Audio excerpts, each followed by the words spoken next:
It's the Black Real Estate Dialogue. Tune in. Tune in. Tune in. Tune in. Hi, everyone. Welcome to another episode of the Black Real Estate Dialogue podcast. If you're listening to this episode, please leave us a rating and review on whichever platform you are listening to this on. It'll help us move up in the rankings and will also help us to reach more people. Also, if you're interested in joining the B.R.E.D Real Estate Investing community, you can get started today for only $1. The link is in the show notes. I cannot wait to see you there. Here with me, I have Rashidah Green-Sherman out of Newburgh, New York. Very excited to have her back. She is our current B.R.E.D resident. So we had a couple episodes with her, 72 and 75, and we are just taking a longer look at different aspects of her journey. So if you haven't heard those episodes, definitely tap in and check those out. But Rashidah, thank you so much for joining us today. Thank you so much for having me. Excited to be back and sharing my journey. Definitely. So what's been going on? How are things coming along at the property? Things are coming along great. I have a lot of work to do as far as construction and getting the unit back, or getting the project to where I ultimately want it to be, to a place that I can live in and ultimately rent out. So I'm on that track right now. I'm on that path, and yeah, I'm feeling good about it.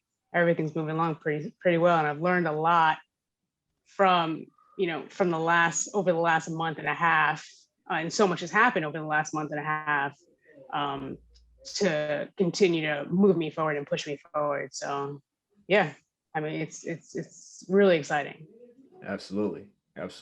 Awesome. So what stage are you at right now? Are you currently is there still some rehab done? Have you been able to get some more of that done? I know you mentioned there were some architecture things happening. So could you give us more of an update on what's been happening in that aspect? So yeah, so I don't know if I touched on it in the previous episodes, but I ultimately purchased a three-family house, 3 floors, and I inherited 2 tenants who are currently paying rent and in fully renovated units. So they're on the 2nd floor and the 3rd floor, and my unit is on the 1st floor. So that's the unit that I am doing a complete renovation to. So currently I just wrapped up the demo phase. So I've removed all the materials and finishes from the interior of the building and for my unit, and I'm prepping now for construction phase. So everything is out of the house that doesn't need to be there, and now I'm able to bring in things that are going to ultimately be the bones and also move on to the design phase. Got it. So as far as the demo, like, were you just out there ripping stuff out by yourself? Like, did you have a crew or friends with you? How did that work out for you? I actually I learned a lot during this process. So I have my friends, my great friends, who have come up and given their all, helping me demolish some plaster, some cabinets, everything in the kitchen, the flooring, ceilings, lighting fixtures, everything, every physical item in the apartment. So yeah, I've been blessed to have my friends help me. They come up, they love the work because they get to swing a crowbar and let out some aggression, and they find it interesting. But as far as who I've hired a small company to take away the construction debris, which is something I did not necessarily, I didn't plan for. Once you start ripping off cabinets and you take out the toilet and you take out all these things, first you have to put them in your house somewhere so you can safely continue to do the work. And then also you have to remove it, and removing it is that's a whole, there's a whole industry around that. And there's many ways to do it. Sometimes you can get a dumpster parked outside your house or parked in your driveway, but that comes with all types of rules and restrictions from the city that you get it in. You can hire private, which is what I did. You got 1-800-JUNK, things like that. So there's a lot of ways to do it. But yeah, I ultimately wound up hiring somebody to do it privately, which has worked out pretty well. Got it. That's good. That's good. It's something I want to mention about that. You said that it's something that you weren't thinking about, right? Something that I think people should realize is, especially starting off early on, there's a lot of things you're just gonna have to learn as they happen. Even in, if I think about my own experience, like through this turnover right now, I'm learning about parts of the house. I'm learning about how certain things work that I never had to think about when someone was living in there and just paying rent, because most of these problems they don't say anything about. But like I've gained quite a bit of knowledge in the last 30 days with this tenant turnover, just based on different issues or different things that need to be fixed. So for all y'all listening, don't worry so much about knowing every single part of the process. Like, know enough to get to the finish line. That's it. Some of the stuff you just got to figure out. So I think it's great that Rashidah, you're able to be a testament to that. Yeah, there's definitely, yeah, like you said, like as you run into certain, you run into certain things that you have to get over, you'll see, wow, I've never done this before. Like you said, with your house. And an example for me with my house is the toilet. Okay, how do you remove a toilet? Think about it. You have all that water in the tank. How do you get that out? So I had to do some research on that. And there are ways to, to get the water, to solidify the water. There's like a gel, but I didn't know that. Do you know that? Like, that's such a random thing. Yep. That you have to experience it, and then you'll do your research on how to tackle those little bumps. Yeah, I agree with you 100%. Like I'm just learning about like different strips and going here and fixing tile, square, all this stuff. Like it's you just got to learn by doing this game. This is an action-based industry. This is not theory. You just got to take action. You got to practice. So that's really cool. Yeah, practice is a great word. Yeah, that's exactly what it is. Take action, see what happens, practice, and then you keep moving on. And now you know it. Now you know it for the next one. Now you know it for, other problems that might come up. Absolutely. Absolutely. So it sounds like the demo is in a good place. So what's the next steps from here? Like, how are you working on like the design, materials and stuff like that? What stage are you at with that? So design is going to come a little later. I have an idea of what color schemes that I want to achieve, certain things. However, I'm kind of waiting on that just to see. I think that when you're rolling with a budget, that you kind of got to use secondhand stuff or stuff that you don't necessarily get brand new. You kind of got to roll with the punches and see what you get. I got a great friend of mine donated some tiles. I don't care what color they are. I don't care how big they are. I'm just going to make them work. So the design phase is something that I'm not necessarily too concerned about. But right now, what I am in is the construction phase. So it's a brick house. So all of the interior walls have been removed, the plaster, the drywall. And again, this house is built in 1890. So you have layers on layers on layers of different construction technology through the decades. So there's pulling that away and getting ready to ultimately get to install drywall. And when I install drywall, that's when I'm able to do designing, to really focus on that. But right now, as far as construction, there's a few things that I've been doing to prep for this stage. And one of them, particularly for my house, is I'm located in a historical district, which has been a really interesting experience. I had to submit a application to the Architectural Review Board of the city to have work done, particularly on the exterior of the house. So that's a lengthy process, and from what I understand, in certain cities, it tends to be a lengthy process. I would, if you're going through something like this, I would recommend that you look up what the requirements are and the time process, because I had to submit my application on May 18th, but the review was not until the beginning of June.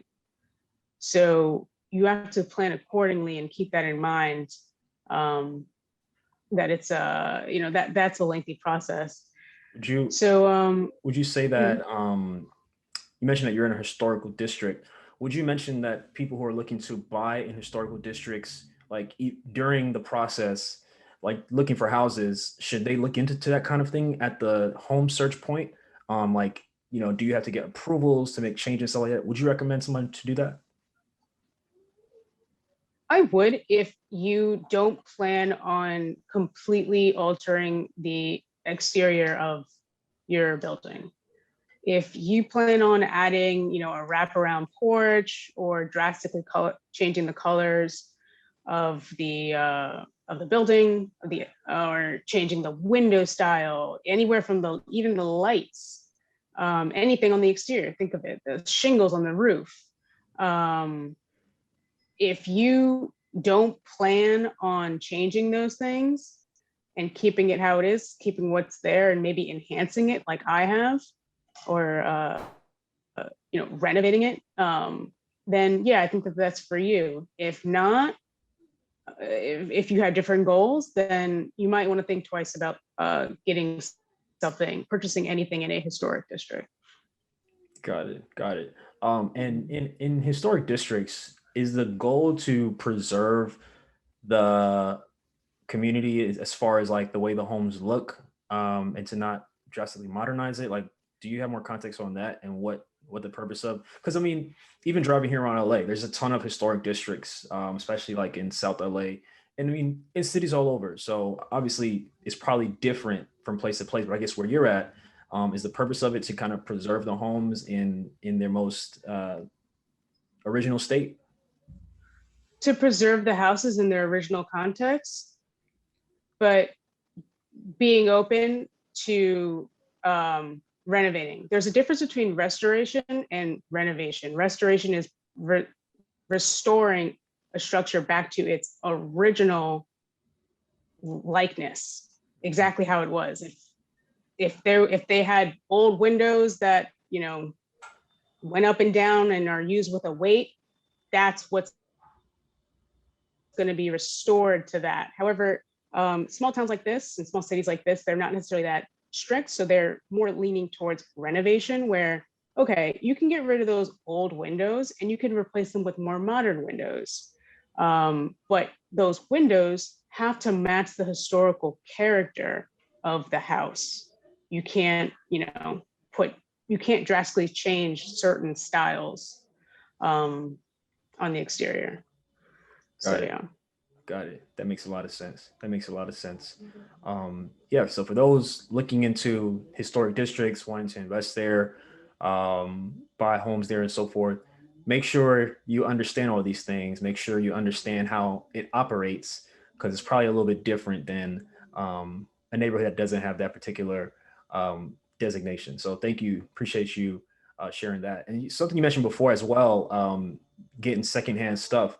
A lot of people maybe in a similar position where they're paying it all out of pocket. They don't have financing, like they're kind of paying things as the money comes type of thing. So can you talk more about that, and just what that's been like for you, just getting creative within the budget that you have? Yeah, definitely. It'll definitely be more prevalent when I do get to the design phase. However, right now I've accumulated some, like a bunch of tile from, again, my friend who donated some tile. And then also I had, just in my own studio of stuff, had tile that I'm going to use for some portion of the for some portion of the house. Yeah, it's I think it's important that you keep a like some type of catalog or some type of way to keep these things organized, because then you will, I find it's easier to track your spending that way. If you know that you have, doorknobs from that you've inherited from whoever, keep track of those little things, like they add up because there's so many different things that go into a house. I also, my homegirl, who is a junior architect as well, she put me on to it was in Manhattan. She was doing a renovation, and it was a renovation of a four-family apartment building. And I got a bunch of doors, I got a bunch of lights, I got a bunch of Are you cabinets. serious? She just like, here, you can have Yeah. it. What? She was like, yo, this is the street, this is the contractor. She got any friends out here or in Ohio or something? Dang. Yeah, it was great. So, I mean, like, yeah, it's something, yeah, it's great to get secondhand stuff, and like, but you definitely do have to be aware of what you already have so you're not double spending, and yeah, just keeping track of your budget that way. If that answers your question. Yeah. Yeah, it does. It does. I mean, you definitely gotta be creative, if you're not sitting on a pile of money, but it is still possible. You just gave a couple quick examples of how people can come across some, secondhand things that are still in good condition, that you can utilize for updates, rehab, and things like that. So yeah, definitely answered the question. I know something else you wanted to talk about is gentrification.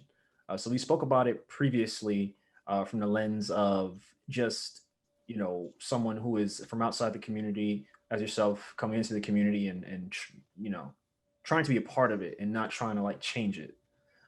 So could you talk more about the perspective you'd like to share today regarding gentrification? Yeah, definitely. In the architectural review meeting that I did attend on in the beginning of June was pretty interesting, because they have different applications coming in for minor exterior work, and also major projects. Like there's a whole new housing development going on, or being designed right now on the other side of town.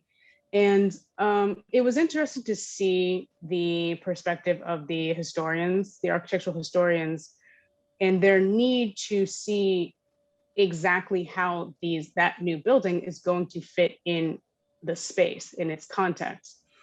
And I think that that's important. It made me start to think about, ultimately how that building is going to present. And one thing that I mentioned this in the last episode, is that one thing I'm striving to do is keep what is there, keep what is my building. I'm going to keep what's there, but I'm just going to make it look nice. So the block looks nice. So the people that live on the block feel good about having a nice house there. I'm not going to change it.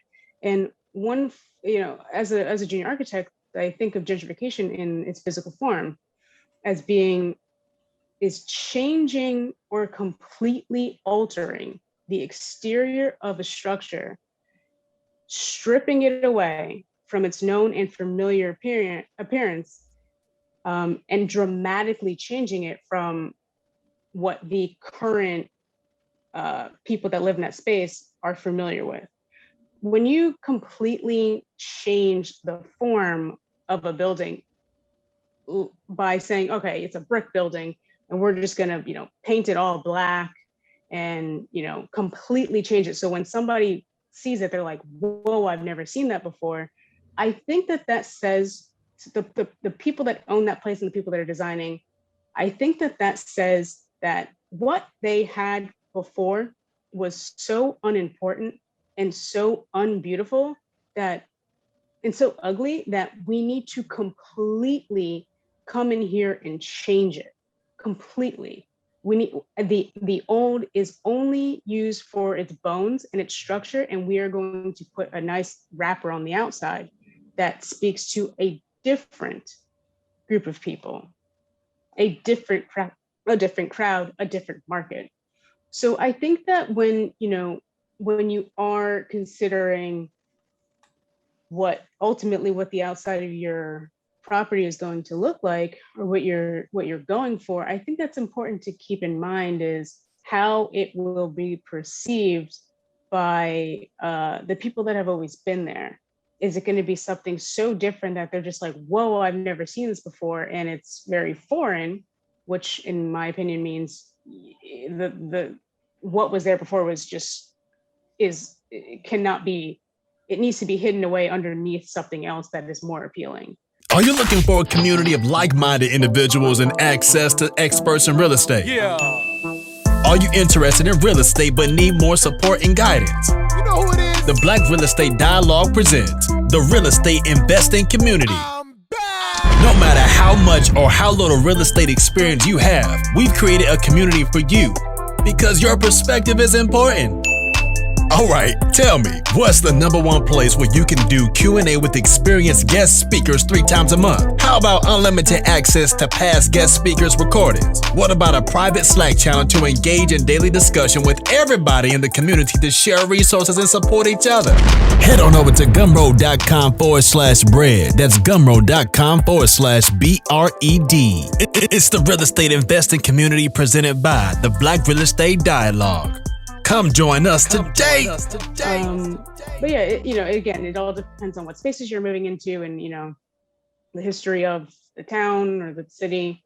So there's a lot of things to take into consideration. But I think that that's gentrification in its physical form is something that I urge people to think about, beyond just gentrification as far as like a people or a group coming into a space. Yeah, they do come into a space, but okay, what do they bring? What are the physical markings and the physical evidence of gentrification? So yeah, and on top of that, I think it's important that if you do have the chance to, or if you're interested in that, is attending these open architectural review committee meetings. They are free to the public, and the public can comment on what is being presented and ultimately approved or disapproved.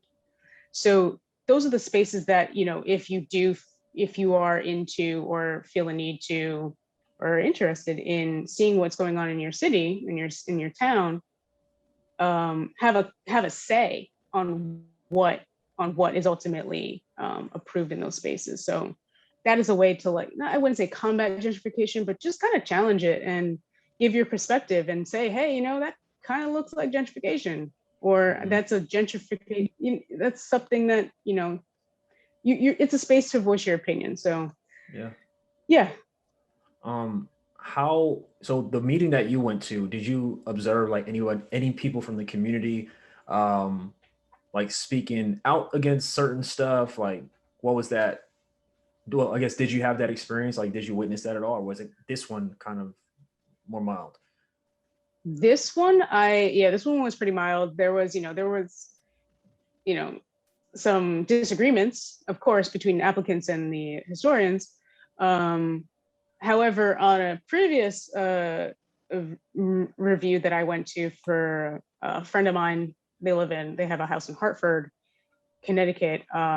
There was some people on that call that were definitely, from the town, that did not agree with certain gestures that were being made by the designers and the owners. So they voiced their opinion. And they ultimately came to a decision that made everybody happy. Got it. That makes sense. That makes a lot of sense. I never heard gentrification talked about from that perspective. Just as far as specifically changing the way a structure looks. Because I mean, if you think about it, if you look at the communities, even when I go back home in Brooklyn, every time I go back, I'm like, what is this building that looks nothing like the others? It looks kind of cool, but it looks kind of weird. It doesn't really fit in here. So that's what it's making me think about. And even like just driving around here in LA, you see that a lot too. Like you see like a new construction, new build or whatever in whatever community, but it's like, it's nice, but it looks kind of weird on this block or something like that. And it could be a nice block. But I don't know, and even on the blocks where like every home is not a template where they all are, have their own structure or whatever. You can still really spot something that's like, what is this? You know what I'm saying? So I see where you're coming from. Yeah, I've never heard from that perspective, but I see where you're coming from for sure. That makes a lot of sense to me. Yeah, like you just said, it makes you, that's weird. It's like, oh wow, something that I was very familiar with. A built structure is very familiar. Mm-hmm. It's a landmark. When it makes you feel weird when it looks completely different, and that's an interesting feeling to dissect within yourself. Everybody to dissect within themselves and what that means, and how does that ultimately make you feel? Definitely. And it's interesting, like, if you drive around any major city, you'll see some dilapidated homes, but you can see older homes that are very well kept, that are updated, that are refined a bit, but you still see that it's in a similar form to how it was 100 years ago. Is just like it's cleaned up, it's tidied up. Maybe it's like painted differently, or just small touches that make it look really, really nice. So I think that goes to show you don't necessarily have to recreate something completely or tear down or whatever. So yeah, I think that's definitely a good gem for people to think about. Yeah, yeah, completely agree. Again, that goes back to renovating as opposed to making something new. Basically, you're renovating, you're enhancing it, but you're not completely changing everything. Mm-hmm. Definitely. Mm-hmm. Definitely. So what else has been going on at the property? So, all right, got architectural review committee has approved my application. So now Oh, I congrats. can start. Thank you, thank you. That was a big step forward. So now I can start moving or doing my windows and my doors. So I have to replace the windows and doors, the exterior, the entry doors, and all the windows. That's an interesting process because I went window shopping, which is great. Nice. And you get to it's great. Like you get to pick out the hardware, like the screen. Like I didn't know new windows had like different features, like there's like screens and locks, and Yeah. you could take some of the windows, like it's fun. But yeah, so I'm prepping for that, and I am meeting actually this week with the contractor that's going to be doing the installation ultimately. So I'm meeting with him to see exactly what size doors and windows to get. And also, as a result of the pandemic, which I'm planning for, is this will take the windows and doors are 8 to 12 weeks out. So I have to wait. Is it like for them to be already backed up due to the pandemic? 8 to 12 weeks. Wow. 8 to 12 weeks. Yeah. So, Wow. that's something else I have to consider. So that's why I'm doing it now. Getting them ordered, having them come in, doing work in between. So it's a great lesson for me to learn how to like schedule. There's certain, I can't finish that one part until I get these windows. So, but there's things I can do in between to move the project forward. Another thing I've done, which I need to finish up this week, is installing a fence in my backyard. Got the fence up. That was interesting. Again, learning along the way. And there's a lot that goes to a fence. Leveled and plumb. Make sure whatever you're installing is leveled and plumb. Everything is straight. So are you installing yourself? Absolutely. Me and a gentleman that I have hired, actually, he's fantastic. Wow. He's a carpenter and he works in construction, and we work together and we work on the weekends on this, and it's great. Yeah, wow. It's he's a person of color from Newburgh, and he's it's like amazing, and it's great to work with somebody that, you know, is great with their hands also. So yeah, but yeah, we did the fence ourselves. That's awesome. Hmm. But yeah, and that's empowering also. Like when you get something done, it's like, I was scared the entire time. Every time I like dug deep into the ground, I'm like, oh my God, like some I'm gonna discover some tomb or some dead body, like, or some gas line or anything. Like, but you know, you keep going, you get over it, and you built it, and it's just like boom, check, done, on to the next thing. So but yeah. Definitely. That's awesome. Yeah, Yeah. I think it's powerful that I mean, you in the last couple episodes, it's apparent that you're committed to the community. Obviously, you want to be an investor, you want to, you know, rent your property out, things of that nature. But it seems like you've taken an interest in embedding yourself in the community and involving the community. I think a great way is hiring from the community. So I think, you know, that's a great way to provide somebody with an opportunity to build rapport and to really, you know, put your money where your mouth is. So I think that's very, very commendable. Thank you. Thank you. Yeah, that's the best way to get back to the community is hire people from the community. And they like when new people come in this situation. They're loving that, you know, I'm working on this and people want to be involved. So yeah, it lightens the spirit. It gets everybody hyped. Like nice. We got like a good mission. We got a good goal. So yeah. Absolutely. What's been the biggest surprise lately as you've gone through this experience? Biggest surprise. I mean, ultimately the biggest surprise was uh we had a rodent come into the house. And it's a rodent I have never been familiar with before. So that was genuinely the biggest surprise as like a new homeowner. Excuse me.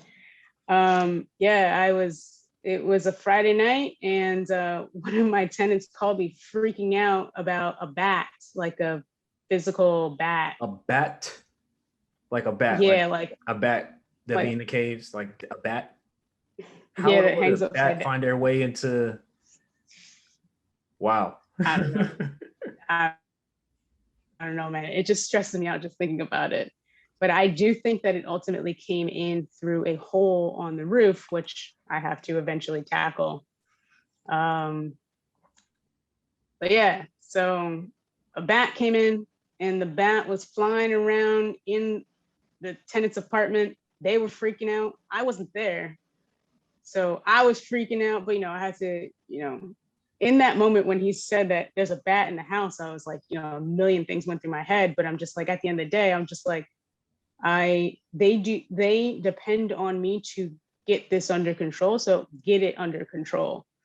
So all, you know, instantly said, you know, hey, you gotta go to the hospital if you got bit by it, you know, all this, all like the legal things, honestly, like if for rape, you know, if you've been bitten by this bat, you need to go to the hospital because you might have rabies. So things like that, you know, making sure that they got out of the house, and figuring out where they're going to stay. Ultimately, they had like a relative that they were able to stay at, but you know, it was like a lot going on. There's a lot to consider in that moment. And then ultimately, which I did not know until this experience, is animal control for a town or a city is apparently only for dog and cat captures. They do not go after any other type of rodents, which I didn't know. So this might not be everywhere, but apparently this is how it is up in this side of the country. I had no idea.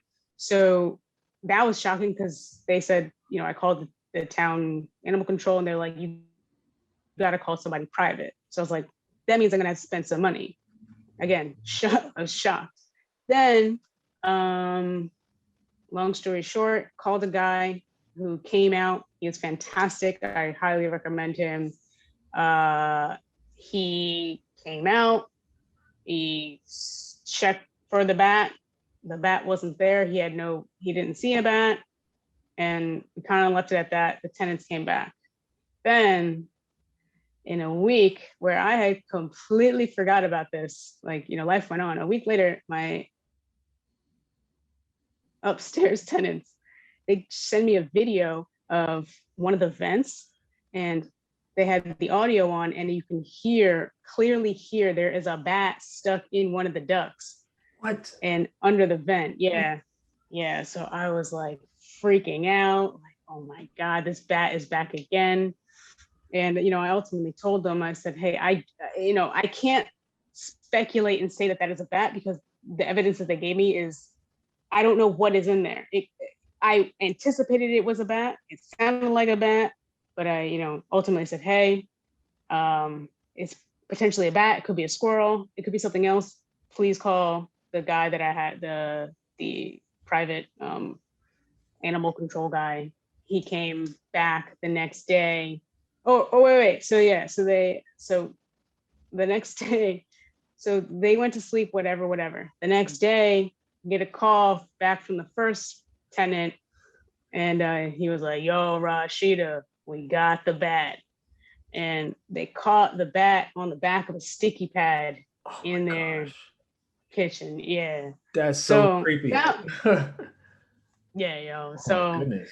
That was shocking, because I had to pay for that. I had to pay for the guy to come out twice. I had to pay, that entire experience. So again, you learn as you go, as certain different random things come up. But yeah, that was pretty shocking. Crazy. That's crazy. That's crazy. Got you. Well, it's good. It's good to hear that things are moving along. I'm glad to hear that the architectural review went well. I'm sure that was kind of nerve-wracking, but it's good to hear you got the green light on that. It's good to hear that things are moving along in the process, step by step. A lot of good gaming here, of course. I'm excited to hear what happens in the next episode. I'm already ready for it. But yeah, I definitely enjoyed hearing more about this update. Is there anything else you wanted to talk about or wanted to share with the listeners? I think that the main thing that I've learned over the last, since we last spoke is schedule. The schedule is important, especially if you're working with other people. So, however you do your schedule, or however you do, organize your time, I would suggest setting daily goals, weekly goals, monthly goals, and then putting that in a timeline. So yeah, that's the one thing that I would take away from the last few months, and I would like to share, and from my experience to help everybody.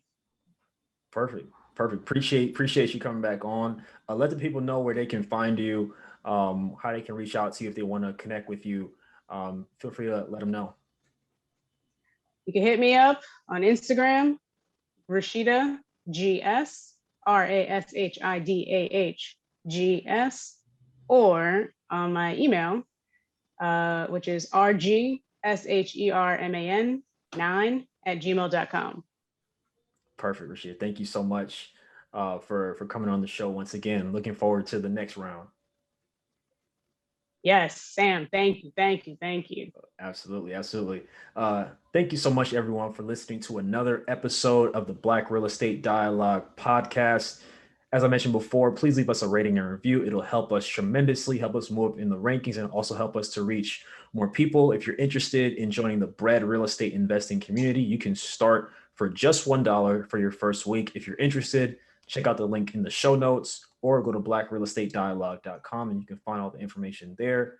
Thank you all so much. I look forward to hearing from you soon.